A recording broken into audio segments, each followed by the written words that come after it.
Welcome back to Folder 404, the place where lost stories are found and should have stayed buried. Each night, I open a new folder, a case forgotten by time, hidden in shadows and sealed for a reason. These stories are not fiction, not entirely. If you're listening with headphones, good. If the lights are off, even better. What you're about to hear was never meant to be heard. Our journey starts here. Enjoy.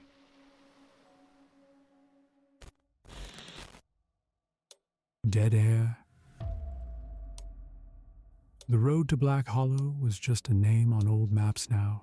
Frostbitten spruce trees stood like silent witnesses as the truck rumbled across the icy gravel, headlights cutting through the Alaskan dusk. Simon Knox twisted the dial on his recorder and muttered into the mic. Episode 241, Vanishing Voices, Cold War Radio Experiments, and the Mystery of Station KX111. He paused, the tape whirring softly in the dashboard recorder. Static filled the air.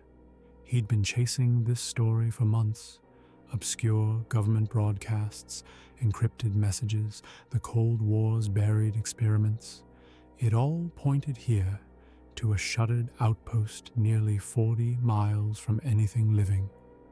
Black Hollow radio station had gone off air in March 1983. Officially, equipment failure. Unofficially, people stopped existing, literally. Simon parked beside the crumbling facility. A collapsed satellite dish lay rusted in the snow. The building itself looked like a mausoleum. Inside, the air was colder, older.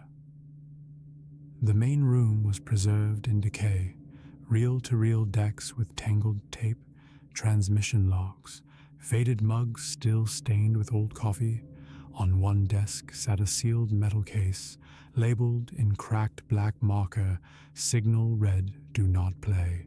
Simon didn't hesitate. He lifted the lid and found reels, 3 of them, labeled initiate, pattern, and erase. He inserted the first reel.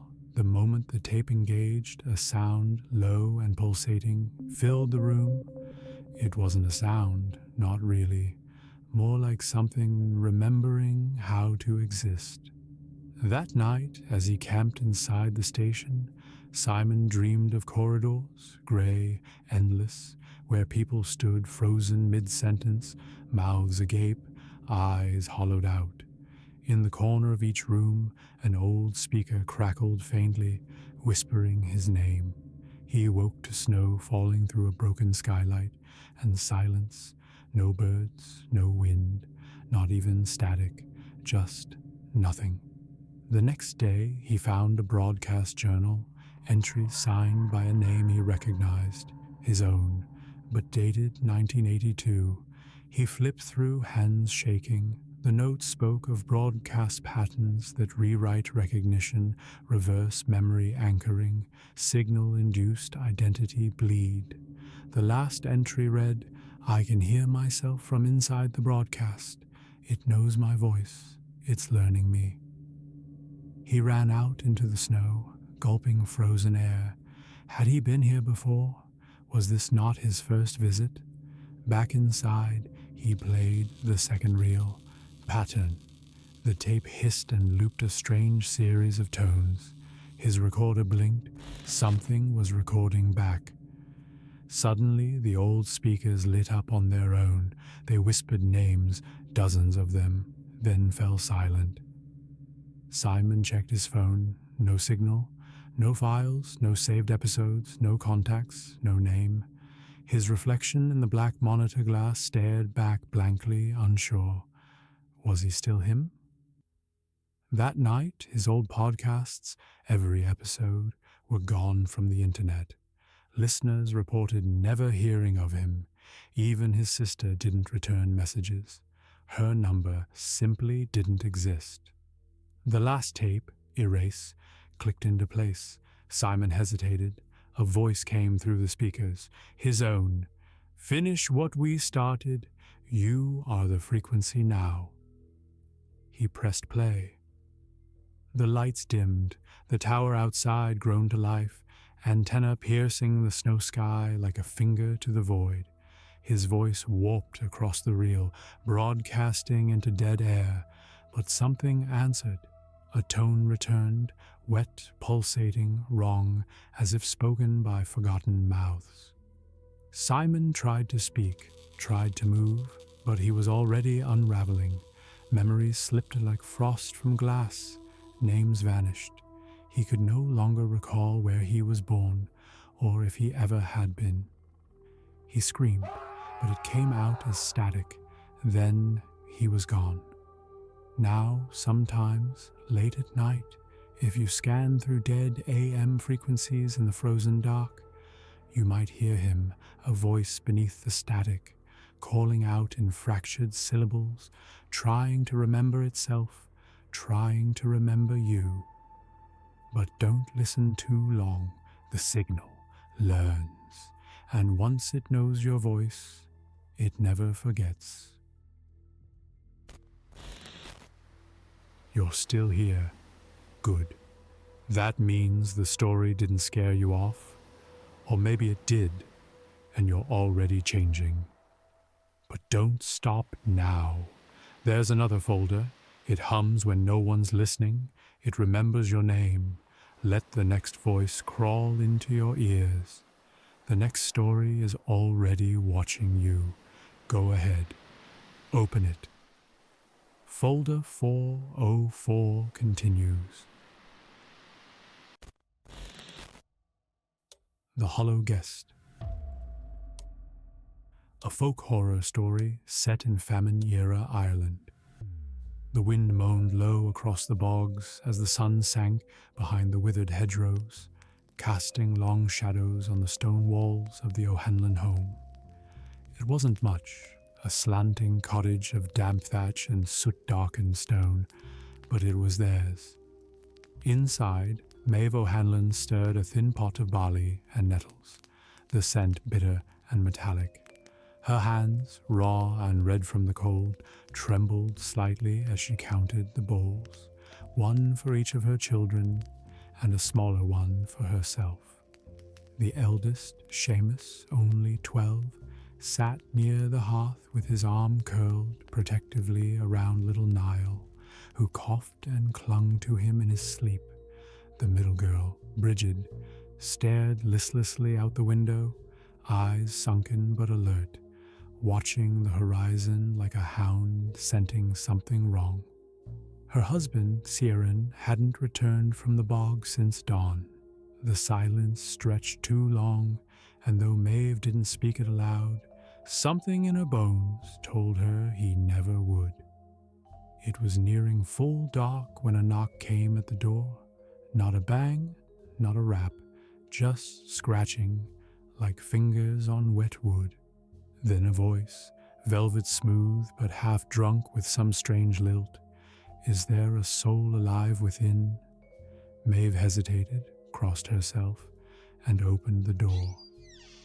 There stood a tall man wrapped in a green velvet cloak, soaked dark at the edges with rain and mud, his hair curled wet and black around an unnaturally pale face, and his eyes glinted gold in the firelight. He smiled, not cruelly, but far too wide. You're cold and dying, he said. Come, I offer warmth, food, and kindness. My estate is but a short walk through the trees. Behind him, 2 horses waited, white as bones, breath steaming. Maeve looked at her children. She didn't want to trust him, but the baby's cough came again, rasping and wet. She nodded. The estate rose like a dying god from the fog, cloaked in ivy and the ghosts of grandeur.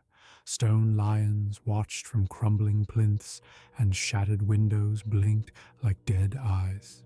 Yet the nobleman, he called himself Lord Aemon, ushered them in as though it were a castle of gold. Fireplaces crackled where walls seemed too damp to burn. A feast waited on the table, meat, bread, root vegetables. Maeve's mouth watered in shameful disbelief. "Eat," Aemon purred. "You've suffered too long." And they did.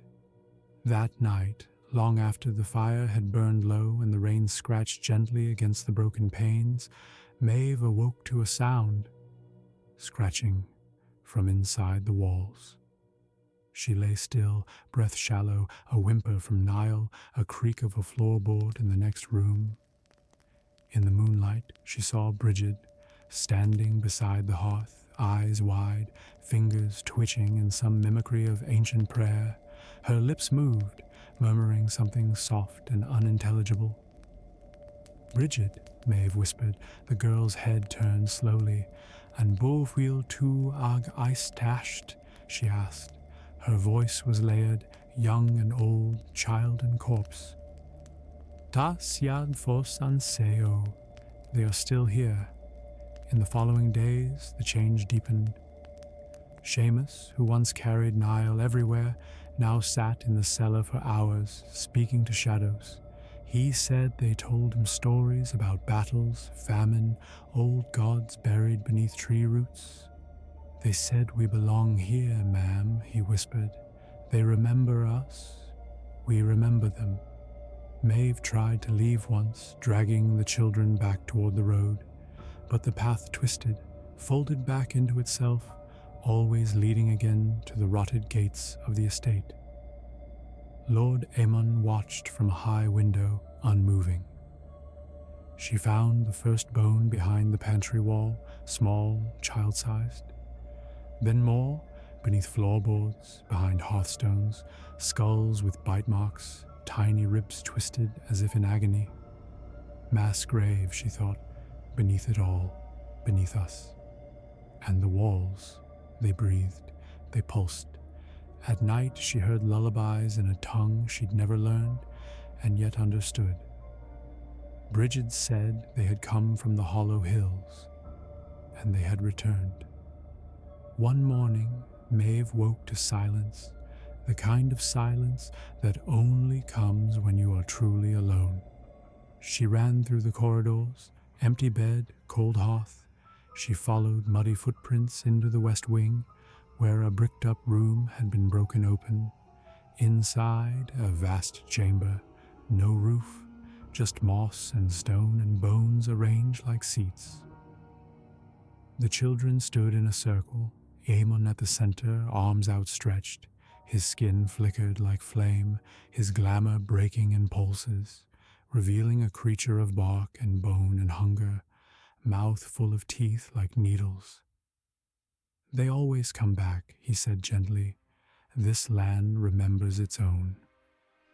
Bridget turned to Maeve, face serene. "It's better here," she said. "There's no hunger, only the before." Seamus reached out and touched the wall. It opened like flesh. And one by one they stepped through, smiling. Maeve screamed. She beat her fists against the stones until they bled. She stayed in that cursed place, waiting for the wall to open again. It never did.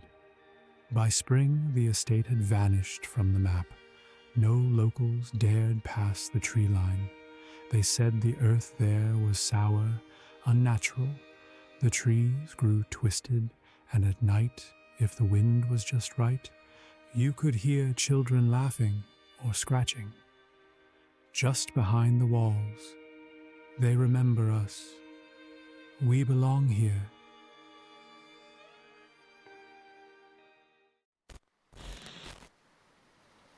The file ends here, but something always leaks through. Another whisper, another shadow, another folder. Tomorrow it opens again, new case, new corruption.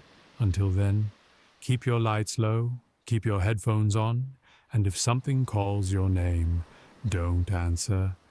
Folder 404, file closed.